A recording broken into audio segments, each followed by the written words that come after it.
And welcome to my channel.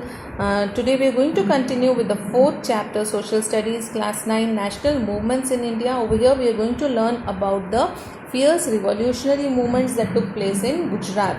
Now, Sir Aurobindo Ghosh was a pioneer of armed revolution in Gujarat, but he remained behind the curtain. His brother Barindra Kumar Ghosh was always in the forefront, and he arrived in Gujarat and moved towards the southern part. Here he met Sri Chotu Bhai and Sri Ambu Bhai Purani, who are very capable companions. तो sir Aurobindo Ghosh बहुत ही अच्छे, बहुत ही एक होनहार armed revolutionary थे जो गुजरात आए, और उन्होंने गुजरात में आकर जो सदर्न गुजरात है वहाँ पर उन्होंने शिफ्ट किया और क्रांति को बढ़ावा दिया. He has work behind the curtain.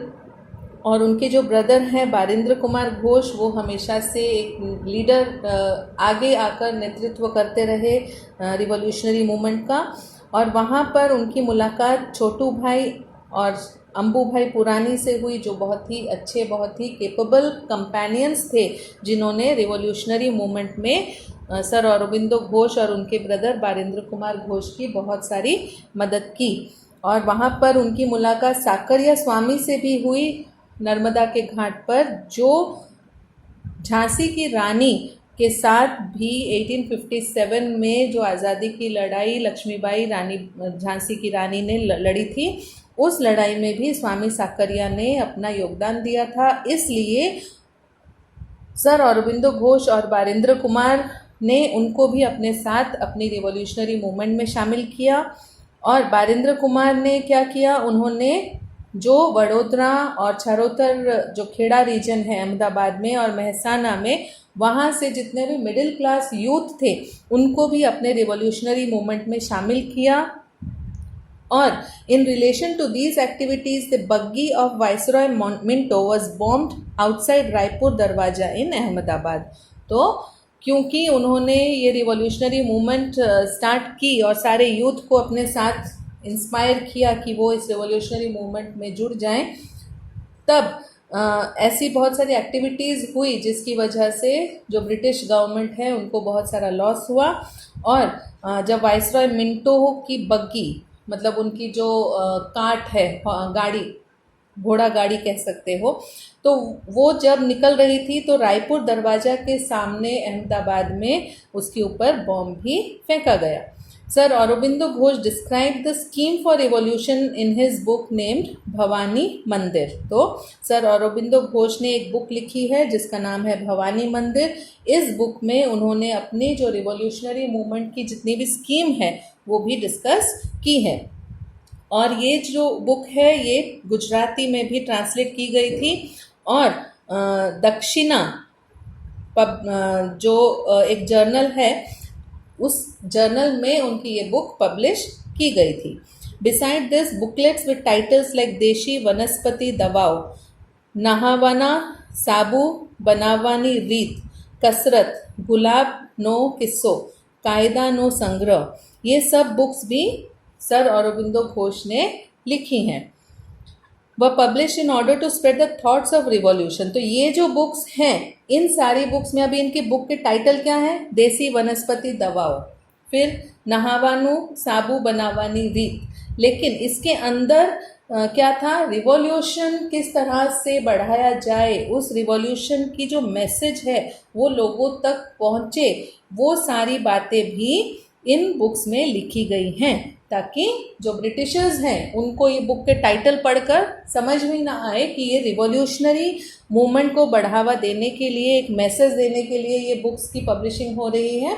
तो उन्होंने बुक के नाम ही इस तरह के रखे जो ब्रिटिश गवर्नमेंट को समझ ही नहीं आए कि ये रिवॉल्यूशनरी मूवमेंट को इंस्पायर करने के लिए पब्लिश की जा रही हैं.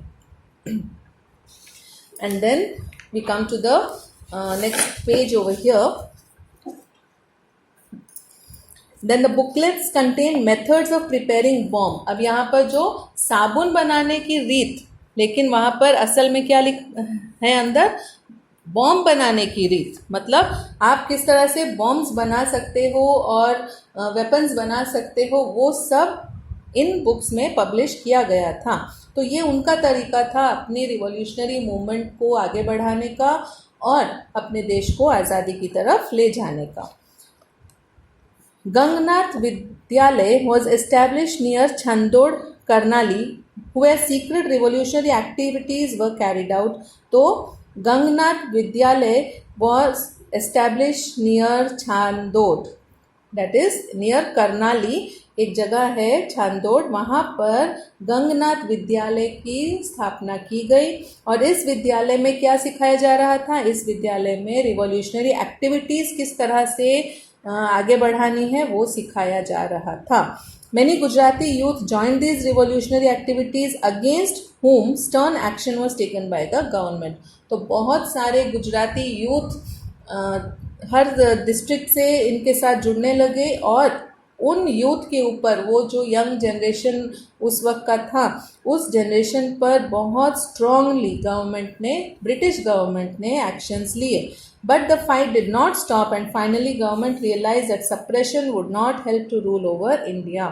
तो जल्दी ही ब्रिटिश गवर्नमेंट को ये समझ में आने लग गया कि जोर ज़बरदस्ती से हम इंडिया पर रूल नहीं कर सकते और इसकी वजह से उन्हें अपनी हार भी माननी पड़ी।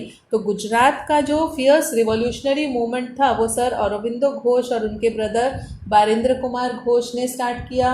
उन्होंने सदर्न गुजरात में जाकर सारे यूथ को अपने साथ शामिल किया और बॉम्ब बनाने की रीत किस तरह से है, रिवॉल्यूशनरी एक्शंस कौन कौन सी लेनी है, वो सब उन्होंने जो स्कीम्स हैं ब्रिटिश गवर्नमेंट को ना समझ में आए इस तरह से उन्होंने अपनी बुक्स में पब्लिश किया। और साथ ही साथ उन्होंने गंगनाथ विद्यालय नामक एक स्कूल की स्थापना भी की, जहाँ पर वो रिवॉल्यूशनरी एक्टिविटीज़ को अंजाम देने की जितनी भी मीटिंग्स हैं या जो भी प्लान्स हैं वो वहाँ बैठकर वो बनाया करते थे। So this was all about the revolutionary movements that took place in Gujarat. Very soon I will continue with the next topic. Thank you.